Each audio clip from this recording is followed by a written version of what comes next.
បាទវត្តវេលវ័នឬស្រីស្រុកបាទមកដល់វត្តវេលវ័នស្រីស្រុកហើយ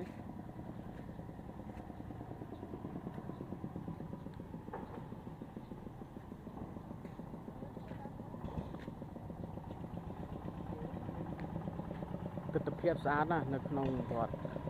វេលវ័នឬស្រីស្រុកវាសាលារៀនដែលខ្ញុំបានសិក្សារៀនសូត្រ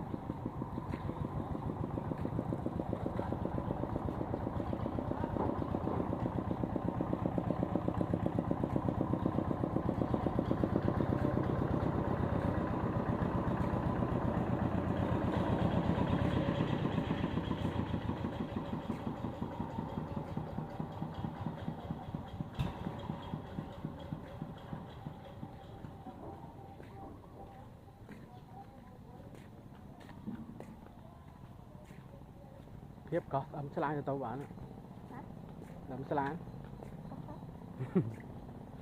ញើដាក់មុខ